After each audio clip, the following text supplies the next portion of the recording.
কমল ভাই, আসসালামু আলাইকুম, কেমন আছেন?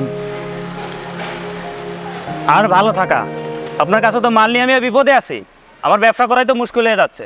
কেন ভাই, কি বিষয়ে খুলে বলেন তো। কি আর খুলে বলবো ভাই, আপনি তো মিয়া ভুয়া মাল দিছেন। আপনার মাল কাস্টমার এসে ফেরত দিয়ে যাচ্ছে।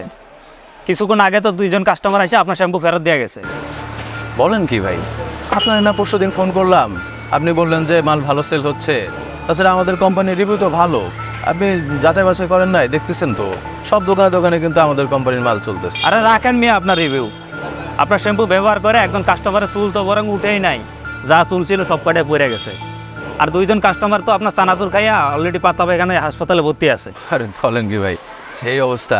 আমার মনে হয় কি ভাই, চানাচুরটা একটু বেশি খাইছিল, আর চানাচুর তেলে ভাজা জিনিস তো বেশি খাইলে পেট খারাপ হয়ে যায়, বুঝলেন না? ধর মিয়া, ফাজলামি করেন।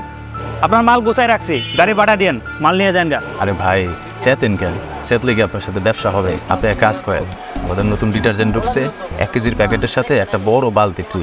আর যে সাবান একটা নতুন ঢুকছে না, সাবানের সাথে বাই 1 গেট 1 ফ্রি, একটা কিনলে একটা ফ্রি। আবার সাবানের সাথে একটা সোপ কেসও আছে ফ্রি, বুঝছেন? দিয়ে 1 কার্টুন দিয়ে দিই, হ্যাঁ? রাখেন মিয়া আপনার ফ্রি, বাঙালি এখন ফ্রি খায় না। আর আপনার মাল নিয়ে ভাই বিপদে পড়তে চান, ভাই যান তো ভাই যান। সকালবেলা ডিস্টার্ব করেন না, দোকানটা করতে দেন, যান। ভাই ঠকলেন কিন্তু ভাই, নিলেন না। আরে ভাই যান তো, যান, ডিস্টার্ব করেন না, যান। মনে কিন্তু বসতাবেন ভাই, আর যান। কোম্পানির মাল কিন্তু ভাই ভালো ভালো যাচ্ছে, রিভিউ ভালো, বুঝলেন না ভাই?